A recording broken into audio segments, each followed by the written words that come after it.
Alors, je m'appelle Nathalie Moliavko-Vysotsky, je suis directrice photo et j'ai commencé il y a 40 ans à peu près. C'est en voyant les films de John Cassavetes que j'ai eu envie de faire des images, travailler la lumière, faire des cadres. Alors, j'ai pris le chemin traditionnel de l'époque, c'est-à-dire que j'ai commencé comme stagiaire avec Len McPherson. Et ensuite, je suis devenue deuxième assistante à la caméra, première, et ensuite cadreur et directrice photo. Je suis très à l'écoute de ce qu'un ou une réalisatrice va exprimer.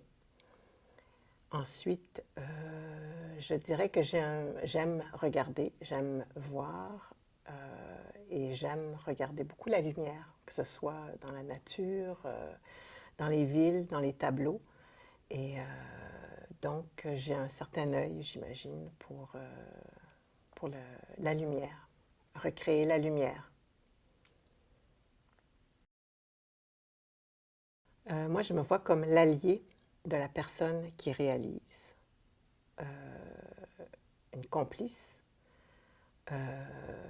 Je dois comprendre ce que la personne qui réalise veut faire, le genre d'image qu'elle veut, le genre de lumière, le genre de cadre. Je dois pouvoir donc recréer ces images-là, recréer cette lumière, ces images, ces cadres.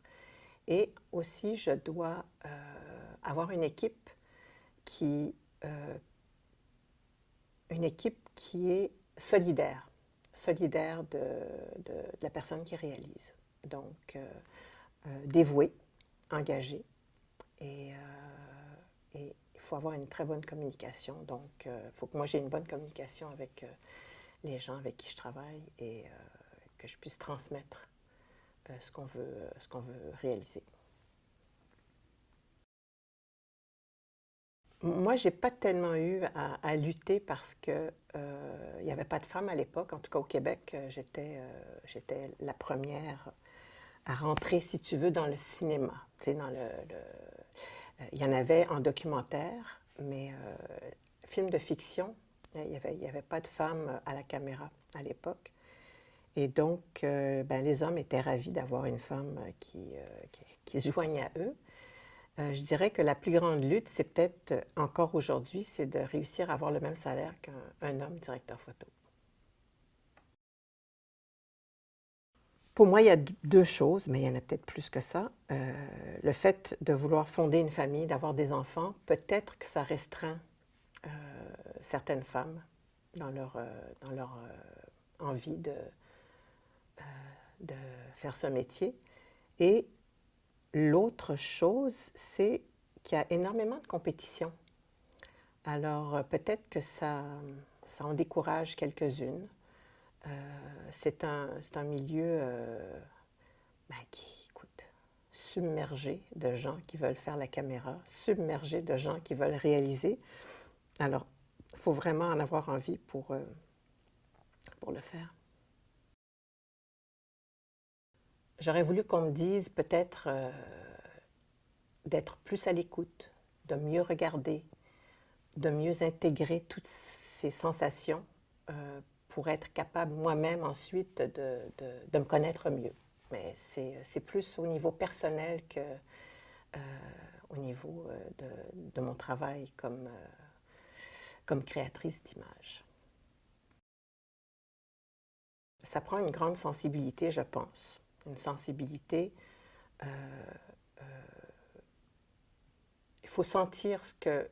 Des fois, tu travailles avec des gens, avec des réalisateurs ou des réalisatrices qui ont du mal à s'exprimer. Je pense qu'il faut vraiment être très à l'écoute et saisir ce que les personnes veulent. Alors, des fois, il faut deviner un peu ou réussir à les faire parler. Puis, je pense que c'est un trait de caractère important. Je dirais que la communication est très importante.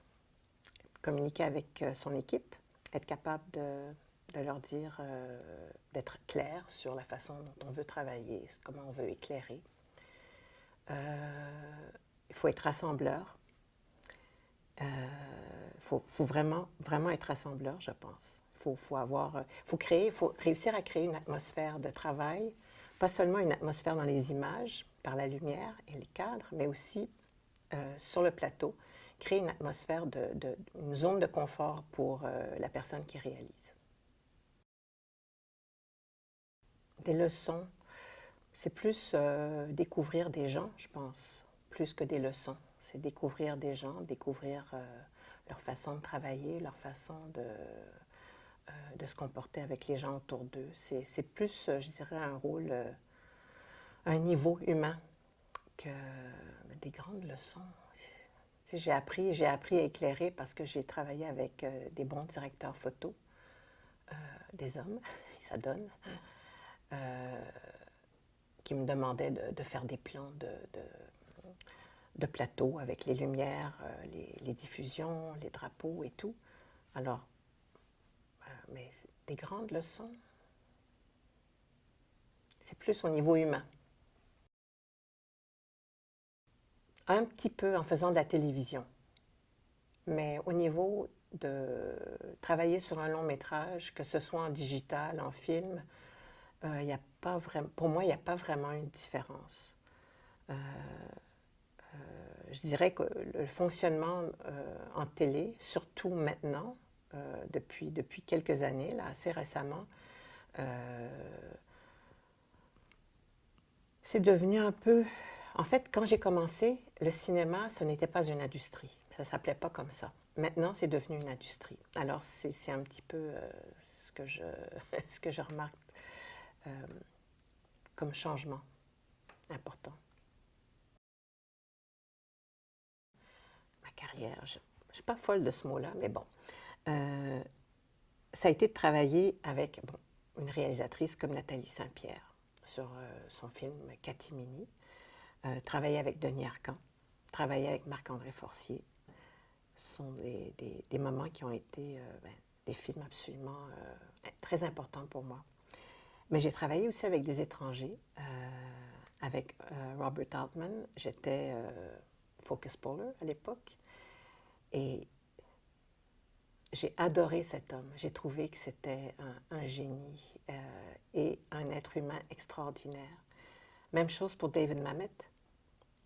Là, j'étais camera operator. Et j'ai trouvé ça... cette personne est absolument extraordinaire aussi. Alors donc, comme humain, le film de David Mamet, bon, c'était pas son meilleur, mais comme être humain, le voir travailler, c'était vraiment passionnant.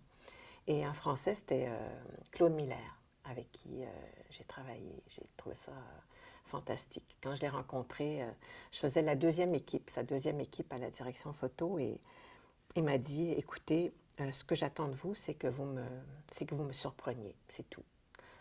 J'ai dit, bon, d'accord. Et là, j'ai filmé, c'était un film, on traversait le Canada au complet en train, et puis, il y avait des choses à faire à Montréal et aux alentours. Et au bout d'une semaine, il m'a dit, écoutez, vos images m'inspirent. J'ai dit, bon, je suis très heureuse. Voilà, c'était mes points, c'était vraiment des belles rencontres. Ce sont de belles rencontres. Il y a beaucoup moins de respect, je trouve, pour les directeurs photo ou les directrices photo. Moins de respect dans le sens suivant, c'est que on s'imagine que parce qu'on a du digital qui est hypersensible, qu'on n'a plus besoin d'éclairer. Mais il y en a qui se targuent de dire « Ah, moi j'ai fait mon film sans éclairer ». Je ne les nommerai pas et j'adore leur travail. Vraiment, la lumière est importante. Je veux dire, dans un tableau, la lumière est importante. Dans un film, la lumière est importante. C'est peut-être pas primordial. Il y a des films qui sont mal tournés et qui sont très bons quand même. Mais si on peut bien tourné sans prendre trop de temps, je trouve que ça vaut la peine quand même de donner aux yeux une image sans forcément être belle, veuille dire quelque chose et que ça nous pénètre quand même un petit peu. Les images nous pénètrent, il n'y a pas seulement l'histoire. D'autres films avec Marc-André Forcier, d'autres films avec Nathalie Saint-Pierre. Là, je vais tourner un film avec un jeune réalisateur canadien-anglais qui n'a pas d'argent, mais qui a un très bon scénario et avec qui j'ai travaillé sur son premier court-métrage que j'ai trouvé très intelligent et brillant. Et je me suis dit, bon, ben, il n'a pas d'argent, mais c'est pas grave, je vais travailler avec lui parce que son scénario est brillant. Il veut dire quelque chose. Alors, ça m'intéresse. Ben, j'aimerais beaucoup travailler avec Sarah Polley parce que j'admire son travail. Ça me touche beaucoup.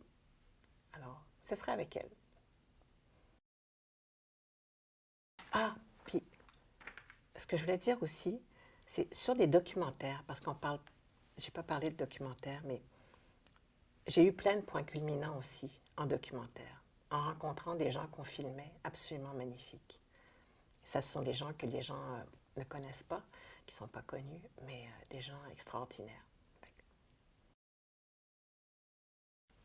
Ah ben, j'aimerais qu'il y ait plus de femmes qui réalisent et qui fassent la direction photo. Voilà.